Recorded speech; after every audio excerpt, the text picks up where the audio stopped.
Hello friends, welcome back to అమ్మో talents YouTube channel. మనం ఈరోజు యాక్సిస్ బ్యాంక్లో నార్మల్ కరెంట్ అకౌంట్ ఉంటే వాళ్ళకి ఎలాంటి ఛార్జెస్ అప్లికబుల్ అవుతాయి, మినిమం ఎంత బ్యాలెన్స్ మెయింటైన్ చేయాలి, లేకపోతే ఎలాంటి ఛార్జెస్ పడతాయి, అలాగే క్యాష్ విత్డ్రావల్కి లిమిట్ ఎంత ఉంటుంది, లిమిట్ దాటితే ఛార్జెస్ ఎంత ఉంటాయి, చెక్ రిటర్న్కు ఛార్జెస్ ఎంత ఉంటాయి, ఏటీఎం విత్డ్రావల్స్కి ఛార్జెస్ ఎంత ఉంటాయి, ఇలాంటి ఫుల్ ఇన్ఫర్మేషన్ను మనం ఈ వీడియోలో తెలుసుకోబోతున్నాం. ఇంకా లేట్ చేయకుండా వీడియో స్టార్ట్ చేద్దాం. ఇది కనుక చూసుకుంటే మనం యాక్సిస్ బ్యాంక్లో నార్మల్ కరెంట్ అకౌంట్ అంటే ఈ అకౌంట్ను CANOR అకౌంట్ అని చెప్పి అంటారనమాట. యాక్సిస్ బ్యాంక్లో చాలా టైప్స్ ఆఫ్ కరెంట్ అకౌంట్స్ ఉంటాయి. ఇందులో ఒకటే CANOR. ఈ అకౌంట్ కనుక చూసుకుంటే మనం మంత్లీ యావరేజ్ ఎంత బ్యాలెన్స్ మెయింటైన్ చేయాలి అంటే మెట్రో అర్బన్ బ్రాంచెస్లో కనుక అయితే 15,000 రూపీస్ మనము మెయింటైన్ చేయాల్సి ఉంటుందన్నమాట. అదే సెమీ అర్బన్ రూరల్ బ్రాంచెస్ కనుక చూసుకుంటే 7,500 రూపీస్ మనము మెయింటైన్ చేయాల్సి ఉంటుంది. ఈ అమౌంట్ కనుక మీరు మెయింటైన్ చేయకపోతే మీకు యాక్సిస్ బ్యాంక్ వాళ్ళు ఛార్జెస్ అప్లికబుల్ చేస్తారు. ఆ ఛార్జెస్ ఎంత అని చూసుకుంటే కనుక మనము యావరేజ్ మంత్లీ బ్యాలెన్స్లో 75% అంతకన్నా ఎక్కువ కనుక మీరు మెయింటైన్ చేస్తే మీకు 600 రూపీస్ అనేది ఛార్జెస్ పడుతుంది. 75% కన్నా కూడా తక్కువ average balance, monthly average balance maintain చేస్తే మీకు 900 రూపీస్ అనేవి ఛార్జెస్ ఉంటాయన్నమాట. ఇంకా నెక్స్ట్ మనం cash deposit home and non home branch చూసుకుందాము. ఇక్కడ మంత్లీ లిమిట్స్ అండ్ ఛార్జెస్ కనుక చూసుకుంటే ఫ్రీ లిమిట్ అనేది మనకి క్యాష్ డిపాజిట్కు 2 lakhs పర్ మంత్ ఉంటుందన్నమాట. అంటే మీరు ఒక మంత్లో 2 lakhs వరకు క్యాష్ డిపాజిట్ ఫ్రీగా చేసుకోవచ్చు. 2 lakhs వరకు అయితే మీకు ఎలాంటి ఛార్జెస్ అనేవి ఉండవు. ఈ 2 lakhs దాటి కనుక మీరు క్యాష్ డిపాజిట్ చేశారు అంటే కనుక అది హోమ్ బ్రాంచ్ అయినా నాన్ హోమ్ బ్రాంచ్ అయినా మీకు ఛార్జెస్ అనేది అప్లికబుల్ అవుతాయి. ఆ ఛార్జెస్ కనుక మనం ఒకసారి చూసుకుంటే 2 lakhs నుంచి 4 lakhs వరకు అయితే కనుక మీకు పర్ 1000కి 4 రూపీస్ అనేది కలెక్ట్ చేయడం జరుగుతుందన్నమాట. అంటే మీరు 2 lakhs తర్వాత ఒక 10,000 ఎక్స్ట్రా డిపాజిట్ చేశారు అనుకుందాము, అప్పుడు మీకు 40 రూపీస్ వాళ్ళు కలెక్ట్ చేయడం జరుగుతుంది. అంటే ఒక 1000కి మీకు 4 రూపీస్ అనేది కలెక్ట్ చేయడం జరుగుతుందన్నమాట. అలాగే 4 lakhs తర్వాత కూడా మీరు క్యాష్ డిపాజిట్ చేశారనుకోండి, అప్పుడు మీకు 1000కి 5 రూపీస్ అనేవి వాళ్ళు కలెక్ట్ చేయడం జరుగుతుంది. అంటే మీరు 10,000 ఒక 4 lakhs తర్వాత 10,000 ఎక్కువ డిపాజిట్ చేశారు క్యాష్ డిపాజిట్ అంటే 50 రూపీస్ వాళ్ళు కలెక్ట్ చేయడం జరుగుతుందన్నమాట. ఈ విధంగా వాళ్ళు కలెక్ట్ చేస్తారు. అలాగే మీకు ఫ్రీ లిమిట్ 2 lakhs వరకు ఉంటుంది క్యాష్ డిపాజిట్కి అని చెప్పాం కదా. ఈ ఫ్రీ లిమిట్ కూడా మీరు యావరేజ్ మంత్లీ బ్యాలెన్స్ అనేది 75% లేదా అంతకన్నా ఎక్కువ మెయింటైన్ చేసినప్పుడు మాత్రమే ఈ 2 lakhs లిమిట్ అనేది మీకు వర్తిస్తుంది. మీరు అంతకన్నా తక్కువ మెయింటైన్ చేస్తే ఈ 2 lakhs లిమిట్ కూడా మీకు వర్తించదు. అంటే మీరు డిపాజిట్ చేసిన ప్రతిసారి కూడా మీరు ఛార్జెస్ అనేవి పే చేయాల్సి ఉంటుంది, మీరు 75% కన్నా కూడా తక్కువ బ్యాలెన్స్ మెయింటైన్ చేస్తే. ఇంకా నెక్స్ట్ కనుక మనం చూసుకుంటే ఇక మంత్లీ సర్వీస్ ఛార్జెస్ కనుక మనం చూసుకుంటే ఈ కరెంట్ అకౌంట్కి పర్ మంత్ మీకు 100 రూపీస్ అనేది ఛార్జ్ చేయడం జరుగుతుందన్నమాట. ఇంకా మనం నెఫ్ట్ ఆర్టీజీఎస్ ట్రాన్సాక్షన్స్కి ఛార్జెస్ చూసుకుంటే కనుక మీరు బ్రాంచ్కి వెళ్ళి నెఫ్ట్ ట్రాన్సాక్షన్ చేశారు అంటే అప్ టు 10,000 రూపీస్ వరకు మీకు per transaction 2 rupees 50 paise collect చేస్తారు.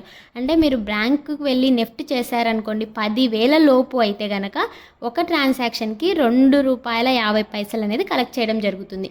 10,000 నుంచి 1,00,000 వరకు అయితే ఒక ట్రాన్సాక్షన్కి ₹5 వాళ్ళు కలెక్ట్ చేయడం జరుగుతుంది. పర్ ట్రాన్సాక్షన్ 5 రూపీస్ కలెక్ట్ చేస్తారు. 1 lakh నుంచి 2 lakhs మధ్యలో మీరు ట్రాన్సాక్షన్స్ చేశారు నెఫ్ట్ ట్రాన్సాక్షన్ అంటే బ్రాంచ్కి వెళ్ళి 15 రూపీస్ పర్ ట్రాన్సాక్షన్ అనేది వాళ్ళు కలెక్ట్ చేయడం జరుగుతుంది. అబౌవ్ 2 lakhs కూడా మీరు ట్రాన్సాక్షన్ చేశారు అంటే కనుక ఒక ట్రాన్సాక్షన్కి మీకు 25 రూపీస్ అనేది కలెక్ట్ చేయడం జరుగుతుంది. ఇదే నెఫ్ట్ ట్రాన్సాక్షన్ మీరు అదర్ డిజిటల్ ఛానల్స్లో అంటే పేటిఎం, గూగుల్ పే ఇలాంటివి ఉంటాయి కదా, వాటిలో మీరు చేసుకుంటే వాటికైతే ఎలాంటి ఫీజు అనేది ఉండదన్నమాట. మీరు ఆర్టీజీఎస్ కనుక బ్రాంచ్కి వెళ్ళి చేశారు అంటే కనుక దానికి ఛార్జెస్ ఎలా ఉంటాయంటే 2 lakhs నుంచి 5 lakhs మధ్యలో మీరు ట్రాన్సాక్షన్ జరిగితే ఒక ట్రాన్సాక్షన్కి మీకు 25 రూపీస్ అనేది కలెక్ట్ చేయడం జరుగుతుంది. అంటే ఫర్ ట్రాన్సాక్షన్ మీకు ₹25 వాళ్ళు కలెక్ట్ చేస్తారు 2 లక్షల నుంచి 5 లక్షల మధ్యలో. అదే 5 లక్షలు దాటింది అంటే కనుక మీకు ప్రతి ట్రాన్సాక్షన్కి ₹50 50 రూపీస్ వాళ్ళు కలెక్ట్ చేయడం జరుగుతుంది. అదే మీరు IMPS కనుక ఫండ్ ట్రాన్స్ఫర్ అట్లా చేశారు అంటే కనుక ₹1,000 లోపు అయితే కనుక మీకు 2 రూపీస్ 50 పైస్ ఒక ట్రాన్సాక్షన్ కలెక్ట్ చేయడం జరుగుతుంది. 1000 నుంచి 1 lakh వరకు అయితే కనుక ఒక ట్రాన్సాక్షన్కి 5 రూపీస్ కలెక్ట్ చేయడం జరుగుతుంది. అదే 1 lakh నుంచి 5 lakhsకి అయితే కనుక 10 రూపీస్ పర్ ట్రాన్సాక్షన్ అనేది కలెక్ట్ చేయడం జరుగుతుంది. ఇంకా మనం డెబిట్ కార్డ్ ఛార్జెస్ అవి ఏటీఎం విత్డ్రావల్స్ ఇవి కనుక చూసుకుంటే, మనం ఏటీఎం ఛార్జెస్ కనుక చూసుకుంటే 3 types ఆఫ్ ఏటీఎంస్ అనేవి ఉంటాయి. ఇందులో మీ ఆ ఏటీఎం ఛార్జెస్ క్యాష్ విత్డ్రావల్కు నాన్ యాక్సిస్ బ్యాంక్స్లో తీసుకున్నారు అంటే మీకు యాక్సిస్ బ్యాంక్ కార్డుని తీసుకెళ్ళి అదర్ బ్యాంక్ ఏటీఎంస్లో మీరు విత్డ్రావల్ చేసినప్పుడు మీకు ఏ టైప్ ఆఫ్ ఏటీఎం కార్డున 20 రూపీస్ పర్ ట్రాన్సాక్షన్ అనేది వాళ్ళు కలెక్ట్ చేయడం జరుగుతుంది. అదే కనుక మీరు బ్యాలెన్స్ ఎంక్వైరీ చేశారంటే కూడా 8 రూపీస్ 50 పైస్ అనేది వాళ్ళు కలెక్ట్ చేయడం జరుగుతుంది. ఇంకా అదే కనుక మీరు యాక్సిస్ బ్యాంక్ ఏటీఎంస్లోనే కనుక క్యాష్ విత్డ్రావల్ చేసినా బ్యాలెన్స్ ఎంక్వైరీ చేసినా ఎలాంటి ఛార్జెస్ అనేది పడదు. ఇంకా పర్చేస్ ట్రాన్సాక్షన్స్ ఉంటాయి కదా, అంటే మీరు అమెజాన్లో ఫ్లిప్కార్ట్లో పర్చేస్ చేస్తే వాటికైతే ఎలాంటి ఛార్జెస్ అనేది అప్లికబుల్ అవ్వదన్నమాట. ఇంకా ఈ కార్డ్స్ని కనుక ఇష్యూయన్స్ ఫీజ్ కనుక మనం చూసుకుంటే, ఈ కార్డ్స్ ఇష్యూ చేయడానికి కూడా ఈ 3 types ఆఫ్ కార్డ్స్కి 3 typesగా వీళ్ళు కలెక్ట్ చేయడం జరుగుతుంది. అదే మీరు బిజినెస్ క్లాసిక్ కార్డు కనుక తీసుకుంటే 250 రూపీస్ కలెక్ట్ చేస్తారు. బిజినెస్ ప్లాటినం తీసుకుంటే 500 రూపీస్, బిజినెస్ సుప్రీం తీసుకుంటే 1000 రూపీస్ కలెక్ట్ చేయడం జరుగుతుంది అనమాట. వీటికి యాన్యువల్ ఫీజు కూడా ఉంటుంది. ఈ కార్డు మీరు ఇష్యూ చేసినప్పుడు ఛార్జ్ చేస్తారు, అలాగే ఎవ్రీ ఇయర్ కూడా ఈ కార్డ్స్కి ఛార్జెస్ అనేవి వీళ్ళు తీసుకుంటారు. అది కనుక చూస్తే బిజినెస్ క్లాసిక్కు 250 రూపీస్ తీసుకుంటారు యాన్యువల్ ఫీజు, బిజినెస్ ప్లాటినంకు 500 రూపీస్ తీసుకుంటారు, బిజినెస్ సుప్రీంకి 1000 రూపీస్ అనేవి తీసుకోవడం జరుగుతుంది. మీరు కార్డ్ రీప్లేస్మెంట్ ఉంటాయి కదా, అంటే కార్డ్ పోగొట్టుకోవడం అప్పుడు లేదా కార్డ్ ఎక్స్పైరీ డేట్ అయిపోయినప్పుడు అది రీప్లేస్మెంట్ చేస్తారు కదా, అప్పుడు కూడా వీళ్ళు ఛార్జెస్ అనేది కలెక్ట్ చేయడం జరుగుతుంది. అప్పుడు బిజినెస్ క్లాసిక్ కార్డుకి అయితే 200 రూపీస్, బిజినెస్ ప్లాటినంకు 200 రూపీస్, బిజినెస్ సుప్రీంకి అయితే 500 రూపీస్ కలెక్ట్ చేయడం జరుగుతుంది.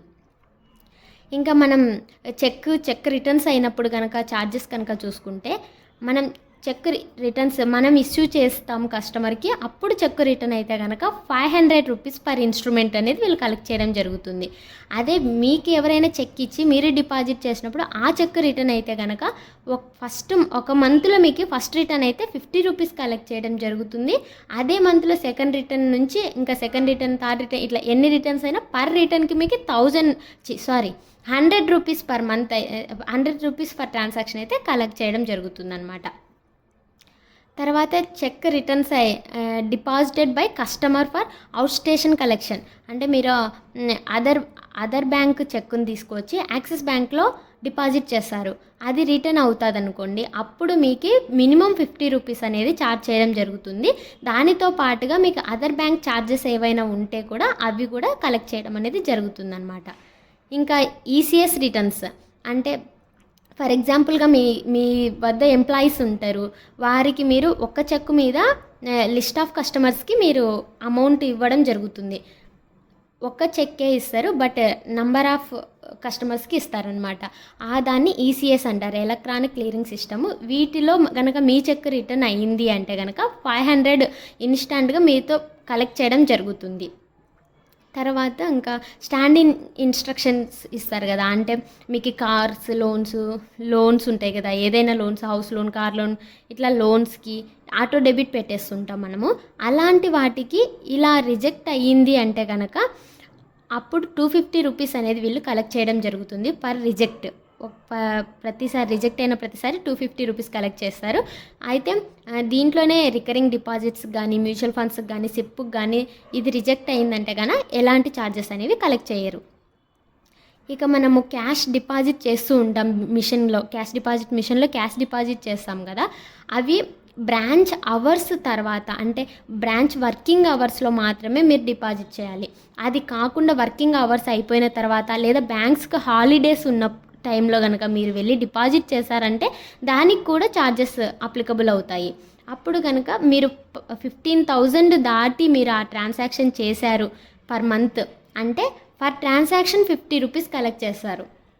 ఇంకా మరి తర్వాత ఇంకా లో డినామినేషన్ నోట్స్ కనుక మీరు డిపాజిట్ చేస్తూ ఉంటారు కదా, ఆ లో డినామినేషన్ డిపాజిట్స్కి కూడా మీ దగ్గర నుంచి ఛార్జెస్ అనేవి తీసుకుంటారు. పర్ మంత్ 10,000 వరకు అయితే ఎలాంటి ఛార్జెస్ తీసుకోరు. 10,000 దాటిందంటే మీ డిపాజిట్ చేసిన లో డినామినేషన్ వాల్యూలో 2% అనేది ఛార్జెస్గా తీసుకోవడం జరుగుతుంది. నెక్స్ట్ కనుక డిమాండ్ డ్రాఫ్ట్స్ కనుక డీడీస్ కనుక చూసుకుంటే డీడీస్కి 1000కి 1 రూపీస్ అనేది కలెక్ట్ చేయడం జరుగుతుంది. మినిమం 25 రూపీస్ అనేది డీడీ ఇష్యూయన్స్కి వాళ్ళు కలెక్ట్ చేయడం జరుగుతుంది. అదే DDs purchase from other banks నుంచి పర్చేజ్ చేస్తే వాటికి 0 యాక్చువల్గా ఉండేదానికి దాంతో పాటుగా 50 పైస్ ఎక్కువ అనేది కలెక్ట్ చేయడం జరుగుతుంది. మినిమం 50 రూపీస్ అనేది కలెక్ట్ చేస్తారనమాట. ఈ డీడీస్ అనేవి మనకు ఒక్కోసారి క్యాన్సిల్ చేస్తాము, రీవాలిడేషన్ చేసుకుంటాం. అలా క్యాన్సిలేషన్ కానీ రీఇష్యూయన్స్ కానీ రీవాలిడేషన్ కానీ చేసినప్పుడు 100 రూపీస్ అనేది కలెక్ట్ చేయడం జరుగుతుంది. అది యాక్సిస్ బ్రాంచెస్లో చేస్తే. ఇంకా అది కాకుండా మీరు అవుట్ స్టేషన్ కలెక్షన్కు పంపించారనుకోండి, చెక్ డిపాజిటెడ్ చెక్స్ ఉంటాయి కదా, వాటిని అవుట్ స్టేషన్ కలెక్షన్కు పంపించినప్పుడు యాక్సిస్ బ్యాంక్ బ్రాంచెస్లో డిపాజిట్ చేసిన వాటికి 100 రూపీస్ పర్ ఇన్స్ట్రుమెంట్ అనేది వాళ్ళు కలెక్ట్ చేయడం జరుగుతుంది. లేదా మీరు స్టాప్ పేమెంట్ కూడా ఇవ్వడం జరుగుతుంది కొందరు. అలా స్టాప్ పేమెంట్ ఇచ్చేదానికి కూడా ఛార్జెస్ అప్లికబుల్ అవుతాయి అన్నమాట. మీరు ఏదైనా చెక్ ఇష్యూ చేసింటారు బట్ దాన్ని పేమెంట్ చేయాలి అనుకోవట్లేదు, ఫర్ ఎగ్జాంపుల్గా మీకు అప్పుడు ఫండ్స్ ఉండకపోవచ్చు, లేదా ఏదైనా చెక్ మిస్ అయ్యి ఉండొచ్చు, దాన్ని మీరు స్టాప్ చేయాలనుకుంటున్నారు ఆ చెక్ నెంబర్తో. అప్పుడు స్టాప్ పేమెంట్కి 50 రూపీస్ ఫర్ ఇన్స్ట్రుమెంట్ అయితే వీళ్ళు కలెక్ట్ చేయడం జరుగుతుంది. లేదా మీరు ఈ చెక్ నుంచి ఈ చెక్ నెంబర్ వరకు మీరు స్టాప్ చేయాలి అని చెప్తే ఆ సిరీస్ ఉంటుంది కదా, ఫర్ ఎగ్జాంపుల్గా 001 నుంచి 005 వరకు ఆ సిరీస్ ఉన్న అన్నీ స్టాప్ చేయాలి, అన్ని చెక్స్ స్టాప్ చేయాలని చెప్పినప్పుడు ఆ సిరీస్కి 100 రూపీస్ అనేది కలెక్ట్ చేయడం జరుగుతుంది అనమాట. పర్ సిరీస్కి 100 రూపీస్ కలెక్ట్ చేస్తారు. తర్వాత మీరు సిగ్నేచర్ వెరిఫికేషన్ కోసం కూడా అప్లై చేస్తూ ఉంటారు కదా, అట్లా సిగ్నేచర్ వెరిఫికేషన్ సర్టిఫికేట్ కూడా ఛార్జెస్ అనేవి ఉంటాయన్నమాట. పర్ వెరిఫికేషన్కు 50 రూపీస్ అనేవి కలెక్ట్ చేయడం జరుగుతుంది.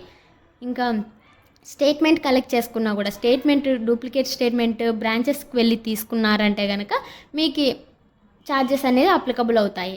అది ఎంత అంటే 100 రూపీస్ పర్ స్టేట్మెంట్ తీసుకున్న ప్రతిసారి 100 రూపీస్ అనేవి కలెక్ట్ చేస్తారు, అది బ్రాంచెస్కి వెళ్ళి తీసుకుంటే.